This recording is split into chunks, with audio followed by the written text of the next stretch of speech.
come link me down here, and we'll have a smoke and eat some mushrooms. Yeah, it's the sort of thing you only see on TV. Is funny, but yeah, it's always a good laugh. It's always just been a hobby and enjoyment of mine. The fact that now I can take it on and do something with it, yeah, and that's another reason why we went from just calling ourselves OTC to like the recordings, as I mentioned before. Yeah. Just good to do. If you can do something you love, they say if you do something you love as your work, then you don't work a day. That's what they say. Exactly so. That, mate.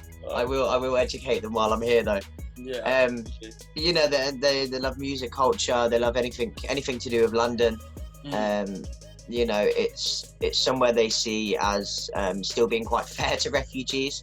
And they think that they have their refugee rights at heart, which obviously we don't. But yeah, you know, and it's quite scary to think that these people all they want is to come over, to work, to benefit the society, to have some sort of safety, but also just to probably go to a football match and enjoy life like they would back home, you know? I love it. I love chatting to people. I love doing what I do. Yeah, mate, that's amazing for you to say that it doesn't feel like you work, because that's everyone's dream, isn't it? Luke, you were literally the other day. Yeah, the saying is to make your hobby your job, and you never work another day. And it feels like, you know, it's tiring at times, and I get into bed and I'm exhausted from it all.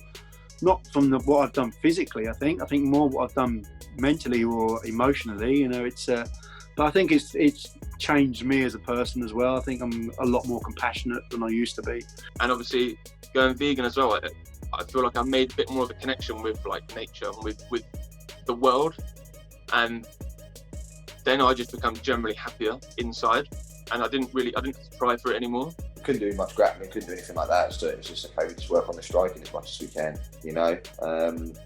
That's all you can do. There's nothing you can do about it, so just keep working on that. I think my striking's improved substantially during this period, because that's all I've been focusing on, but that's going to happen. You'll always know about when a band becomes really popular and everyone's into them. You're like, I was into that band like from their first album when nobody knew about them, and all of a sudden they get a hit and everyone's like, oh yeah, I totally love so-and-so, because it becomes a popular thing. And there's a psychological thing going on there. We gravitate towards it, and I think mental health has fallen into that trap, especially with as I said earlier, about the emergence of these pages and these platforms, which on one hand provide information to people in a really accessible way and open up those conversations, but on the other hand they create a kind of a magnet for people to flock to that confuses perhaps some of the real conversations that need to be had. I'm going clubbing, I'm going to the pub, so many plans. Got a rave to go to.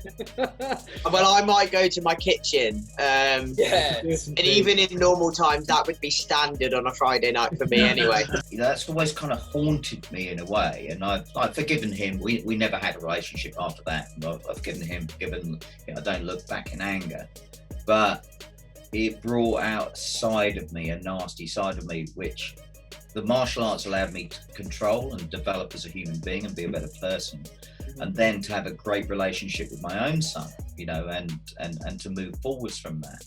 I always struggle with confidence a bit anyway, but as a nurse, definitely, I believe in myself to be able to cope with stuff more. And I think that if something was thrown at me that is a bit challenging, I could actually do it now. Whereas before I'd be like, oh, can I have some help? Like, don't think I can do that. But I've learnt to get on with it, I guess, and you just kind of have to. But mate, I'm really, really excited about where this is going. Yeah, definitely, man. I'm gassed to film the next one. So we'll link back up next week, and we'll get cracking on from there. All right, sweet. If anyone by any chance did listen, tune in for the next one.